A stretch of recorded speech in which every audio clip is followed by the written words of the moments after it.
Eu falando como pessoa Diara, hoje me reconhecendo como mulher trans, preta, 43 anos, sou professora. Hoje eu me tornei autônoma justamente por violências que eu passei na educação, por perseguição.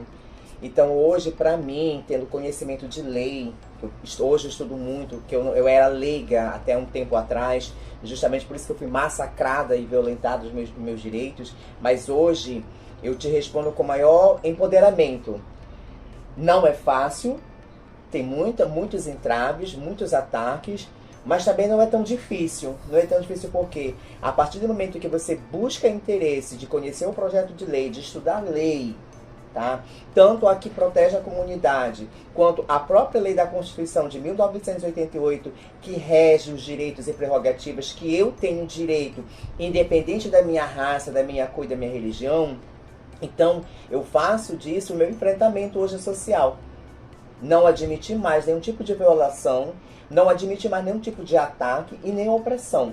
Então, hoje eu consigo te dizer, com 43 anos, que eu me sinto hoje empoderada e pronta para fazer o enfrentamento ao combate dessa transfobia, dessa injúria e dessa discriminação. Que hoje não tá tão difícil, que nem a Diara trouxe, não tá tão difícil porque a gente hoje tem lei. E o preconceito existe na sociedade ainda, está encarnado na sociedade. Mas os preconceituosos estão com o pé atrás por conta das políticas formadas, das leis formadas. Então eu falo que não está difícil. Não está difícil, mas o preconceito existe na comunidade. Eu sinto que enquanto comunidade nós evoluímos muito. Existem sim situações nas quais nós temos desavenças, né? Discussões que são pontuadas e que têm conflitos, mas ao mesmo tempo eu sinto que a comunidade ela veio crescendo, ela veio tornando mais evidente a nossa presença em diferentes espaços, por exemplo, o que é extremamente importante e ao mesmo tempo isso também incentiva mais pessoas a estarem nesses espaços. Ser uma pessoa LGBT, ela já é um desafio por si só, né? Porque, querendo ou não, a gente ainda está numa comunidade da questão do patriarcado, a gente ainda tem muitos pensamentos guiados pela igreja, querendo ou não, na nossa sociedade ainda rege muito. Sim. Então, e a família plural, né, ainda está sendo colocada na sociedade com um novo olhar, de que na verdade, é só uma família normal, como qualquer outra, que existe amor. Então, como pessoa LGBT agora, na sociedade, na minha geração, eu acredito que a gente tem, né, ainda bem, leis que agora conseguem nos amparar, que traz mais voz, mas eu ainda vejo muito essa questão da dificuldade de se sentir seguro em sair, às vezes, por exemplo, numa praça, ou no shopping, ou em questão de trabalho. A gente ainda tem esse receio, porque a gente ainda escuta muitas palavras de maldade, a gente ainda vê muitas situações de, às vezes até de barrar mesmo a nossa entrada, ou a nossa voz em alguma situação. Então, eu acredito que tem essa questão de eu não me sentir segura o tempo todo, ou confortável. Eu sempre tenho medo de expor de quem eu sou e as pessoas mudarem a sua atitude comigo por conta disso. Então, até o presente momento, eu nunca passei por nada nesse sentido. Nós temos até uma comissão pela OAB, né, que é de diversidade, e então eu sinto que dentro da minha área está tendo essa visibilidade, né? Tem uma comissão temática que aborda sobre essas questões de sua importância dentro do meio jurídico, né? Então, por experiência própria, eu não tenho como dizer, mas eu percebo que na minha região está tendo uma movimentação por essa inclusão. Eu acho que em várias aulas, acho que não tenho certeza, em várias aulas eu saí muito mais confiante em questão de levantar a minha bandeira mesmo, porque lá a gente percebe o quanto que, na verdade, tudo aquilo que a gente já chegaram a falar pra gente de que isso é uma doença, aproveitando sexualidade, ela não é influenciável e ela não é uma doença. Foi esse tempo, não sei como chegaram nesse conceito. Então eu saí com muitas coisas que mesmo que eu soubesse que não eram, mas ficam enraizadas. A gente cresce ouvindo isso na sociedade, então se enraiza na gente. E aí quando eu ouvi muitas coisas na aula de uma professora formada falando sobre aquilo, eu me enchi de coragem para levantar minha bandeira com muito mais orgulho. Então eu acredito que é um curso que abrange muito E graças a Deus cada vez mais estão se formando psicólogos que têm esse olhar atento para pessoas assim. Porque até um tempo desses existia a cura gay. Sim, em clínicas, hoje em dia isso não existe cura gay. Sim. Então eu acho que hoje em dia o curso está muito mais rico disso. Tanto que nós temos uma matéria sobre sexualidade. Então eu acho que a psicologia abraçou muito bem isso. A psicologia, ela tem também as suas matérias, né, durante o curso, e a gente tem que lidar, de certa forma, a gente vai ser profissionais. Não importa quem vai ser nosso cliente, não importa de onde ele veio, não importa o que seja, a gente tem que abraçar. Porque ali tem um sofrimento, ali tem uma pessoa que quer ser ouvida, ali tem uma pessoa que quer uma solução de vida para não perder ela. Então a gente como psicólogo, como nossa formação, a gente tem que abraçar todos, sem olhar quem. Então o profissional psicólogo se forma hoje sabendo que tem uma sociedade e que tem diferenças nessa sociedade.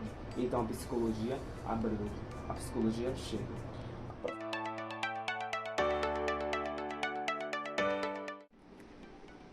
Sendo bem sincero, eu não tenho o que fazer. Porque nós temos diferentes problemas, diferentes questões que precisam ser resolvidas e puxar da pauta novamente algo que é um retrocesso. Um retrocesso que vai contra muita luta, muito movimento. Um movimento para você ser apenas quem você quer ser, amar quem você quer amar e você poder realmente formalizar isso, né, através do casamento. Então, basicamente, o que eu penso é que essa foi uma movimentação que faz sentido. Pelo menos para nós, né? Sim. Mas a nossa realidade é de estar nos espaços, mais uma vez pontuando uma coisa que já deveria ter sido pontuada e fechada. Porque se a gente não se coloca, nós não estamos esquecidos, né? Porque é aquela velha estratégia do, vamos ver se cola, né? Se ninguém se posicionar, se ninguém fazer nada, bora, né? Quando a gente pensa que ele finalmente está indo para frente, ele retorna tudo. Porque eu acredito que a história, ela tem que ser lembrada para não ser vivida novamente. E quantas atrocidades a gente já não teve no decorrer da história do nosso mundo, da desconstrução de sociedades e reconstrução. E sempre foi pela questão da ignorância, a falta de empatia das pessoas. E isso é algo assim que eu percebi que está muito presente, por ter sido uma lei que já acabou assim no início de sonho. O meu sonho é construir uma família, né, quem sabe com a minha mulher futuramente. E saber que isso já começou a ser barrado tão cedo já me desanima muito. Então, enfim, é algo assim que eu não consigo nem expressar, mas a palavra mesmo é retrocesso. Que o tempo que senadores, deputados, esses armadores de um projeto desse fascista, estão preocupados com quem eu vou beijar, com quem eu vou deitar, com quem vai me colocar uma aliança no melheiro, quem eu vou adotar, se preocupe com os favelados, se preocupe com essa mudança climática, que nós mesmos somos causadores dessa violência com a natureza, com essa reação, a resposta que a natureza está dando aí, com essa mortandade dos animais, com essa mortandade da nossa Mata Atlântica. Tem coisas mais importantes, pessoas precisando de um transplante, pessoas na área do SUS aí desesperadas, morrendo todos os dias. Essa calamidade pública, é isso que vocês têm que criar em noção e respeito com a vida das pessoas e preocupação, porque na fala da política, quando vocês querem chegar no poder, essa é a palavra torpe desses candidatos. Que quando querem chegar, sentar na cadeira, promete isso e aquilo, traz uma fala falsa. É isso que é fascismo. E quando chegam no poder, ficam invadindo a vida dos outros, querendo distorcer leis essas já reconhecidas e aprovadas e sancionadas pelo governo federal. Então, é hora de não aceitar mais nenhum tipo de estigma. E nós, enquanto LGBT, eu enquanto ativista, eu e Felipe, e junto com o restante dos estados e municípios do nosso país do Brasil, que também abraçam essa causa, eu combato. Eu faço enfrentamento. E o que eu estou falando aqui, eu falo na cara do presidente, do governador, do desembargador, do senador, de quem quer que seja, porque estão invadindo a minha vida e a vida dos colegas que têm suas vidas, seus casais, sua família muito bem instruída e muito bem encaminhada.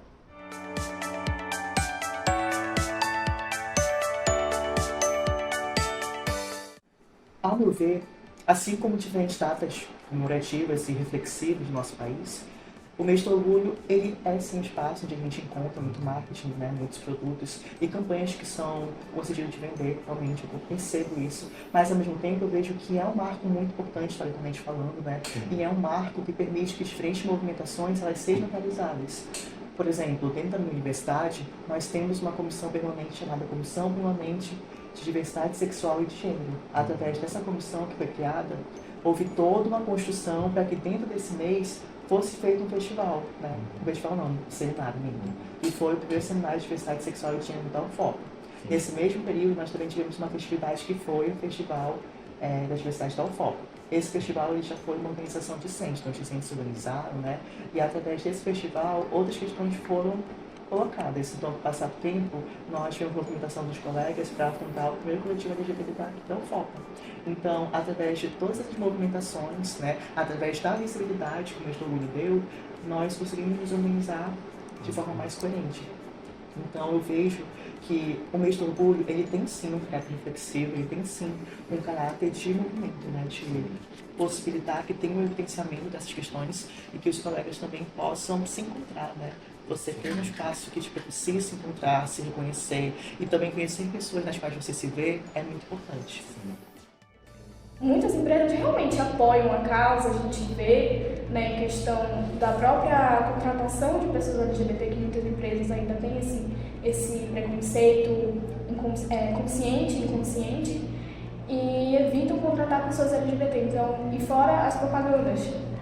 Então eu percebo que tem muitas empresas que realmente fazem isso durante o ano todo e outras que é só durante aquele período de uma forma muito ou sexualizando, por exemplo, que é a minha parte das lésbicas, sexualizando demais, deixando a coisa muito esforçada, e outras que não, fazem aquela coisa realmente sutil do que é o amor entre duas pessoas do mesmo sexo. Bom, no meu pensamento, no teu desse conhecimento desse projeto, eu vejo totalmente uma violação de direito e desrespeito com as pessoas, hoje já com os casais e com aqueles que pretendem formalizar a sua união estável.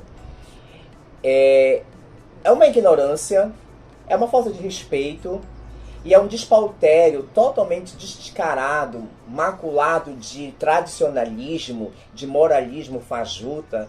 Por quê? Porque nenhum LGBT, nenhum casal LGBT está infringindo lei nenhuma, está agredindo nenhuma família, desmoralizando, escandalizando qualquer religião. Porque as pessoas que estão promovendo este projeto, a qual está aí nessa aprovação, mas ainda não foi sancionado pelo presidente e não vai ser, porque nós temos muita fé, muita militância. Existe um grupo de pessoas fora do país aí, dentro do país, apoiando o combate para derrubar esse projeto. E que nós vamos conseguir, porque isso é uma alegação, isso é uma falta de respeito. Os próprios criadores desse projeto de lei não estão respeitando o projeto, a Constituição que ampara as pessoas. Porque se nós vamos puxar desde o começo de toda a reformulação da República, de todo o projeto de leis aprovado até hoje no nosso país, está aí mais um descaramento da moral, sim, da falta de respeito. Porque a imoralidade é quando eu violo o direito do outro. A imoralidade é quando eu desrespeito o outro. E os armadores desse projeto, nada mais, nada menos, são mascarados de falsos profetas, falsos moralistas, pessoas totalmente escandalosas que não estão querendo trazer um projeto preocupado com a família. Porque nenhum casal LGBT que até hoje foi reconhecido pelo cartório, tiveram reconhecimento de registro da sua união estável e que conseguiram adotar filhos, nenhum desses filhos são marginais, nenhum dessas filhas são prostitutas e nenhum desses filhos estão aí marginalizados, jogados como muitos casais héteros aí fazem filho para jogar para o governo sustentar as minhas custas porque eu contribuo com os impostos. E essas famílias hoje formalizadas com a união estável da comunidade LGBT estão aí dando exemplo. São belos pais, belas mães. Agora o convívio não interessa para governador, para senador, para presidente, para ninguém. O convívio familiar é daquele casal. Então é um projeto muito fajuta, escandaloso, imoral, indecente e não tem nada a ver com direitos, com família tradicional, tem a ver com falta de respeito, não respeitar a resolução da Constituição de 1988. E não venham querer colocar a igreja como forma de imposição de moralismo, porque quantos imorais padres nós temos na igreja? Quantos imorais pastores estão caindo aí? Então essa minha fala aqui é uma fala de revolta, é uma fala de rebate e é um fascismo. Sinto uma falta de respeito. Isso é, será que nós LGBT não podemos ser família? Será que vamos ter que viver só pro resto da nossa vida? Não vamos poder ter um cônjuge, um companheiro ou uma companheira? Será que a gente não vai poder construir isso? A gente não tá massacrando ninguém, a gente tá querendo ser feliz, a gente tá querendo construir uma família como qualquer outra. Você acha que a UFOPA hoje em dia ela tem um local, uma organização dentro dela que acolhe a comunidade LGBT para as pessoas que sofrem preconceito? Então, fazendo uma separação, dentro da universidade nós temos uma ouvidoria. A ouvidoria é o espaço no qual os discentes fazem as suas denúncias. Então, sobre um caso de assédio, um caso de discriminação, né, por LGBT, por exemplo, a ouvidoria ela é o órgão responsável, né, responsável pela UFOPA, que atende essas demandas, né, que escuta os colegas e encaminha para os setores competentes. Mas nós também temos a comissão permanente, que foi há um tempo atrás. Essa comissão, ela, depois que teve o seminário, através do que foi ponderado lá, ela se organizou para fazer a primeira minuta do documento da política de diversidade sexual e de gênero. É um documento que já está para consulta pública, os colegas da UFOPA, a comunidade acadêmica, já pode estar acessando e ponderando, né? É um documento que prevê os direitos, né, deveres, políticas afirmativas. Os colegas se mobilizaram, por exemplo, para dentro desse documento puxar a implementação de cotas trans para a universidade, né? Então, isso só mostra que a universidade já está se articulando para poder ter, né, essa acessibilidade, essa inclusão e permanência dos colegas. Então, a curto prazo, é isso que eu vejo como o papel da universidade, né? Ela está se organizando politicamente para ter espaços, documentos que prevêem, né, esse fortalecimento dessa categoria, ao mesmo tempo que ela também tem um espaço que acolhe essas demandas, né, que faz as denúncias, não só dos colegas que são LGBTs, mas dos colegas que sofrem qualquer situação aqui na universidade. Mulheres que sofrem assédio, né, pessoas negras que também sofrem discriminação. Então a UFOPA está se organizando nesse sentido. Na sua universidade, que você estuda na UNAMA, né? Tem um local que possa acolher pessoas dessa comunidade, ou projeto, ou que possa, vamos dizer, ser direcionado para essa comunidade? Na universidade não tem, e talvez até um pouco delicado de falar, porque conta que segurança já comenta homofobia dentro da universidade, tanto que uma vez tinha um amigo meu, só foi abraçar um amigo meu, só se comentaram, se abraçaram, aí o vigia chegou, ei, podem se separar aí se vocês querem se pegar um pra mim, falou isso. Nossa. É complicado? É complicado mesmo. Victor, uma outra pergunta também para você, um mês do orgulho, você acha que as empresas focam mais no marketing ou realmente traz algum benefício para a comunidade? Bem, falando em questão das empresas, a maioria é pelo marketing, né? Mas de certa forma dá para dar uma ajudada também. Bom, aqui na instituição a gente tem o núcleo, né, que é o núcleo de apoio ao acadêmico, né, pedagógico, que é o NAAP, e que é tratado nesses assuntos quando são procurados. Então, muitas vezes nós, como coordenadores, precisamos ouvir, né, o nosso aluno, muitas vezes com algum tipo de situação que precisa ter um atendimento especializado, e a partir da conversa que a gente tem, que o NAAP também tem, às vezes a gente encaminha lá para a psicologia, né? Então, assim, é um momento que o aluno vai se sentir assistido dentro da instituição para que ele possa estar tendo um apoio, né? Muitas vezes não tem esse apoio na família, não tem um apoio na sociedade, mas aqui dentro da instituição a gente precisa ter essa diversidade.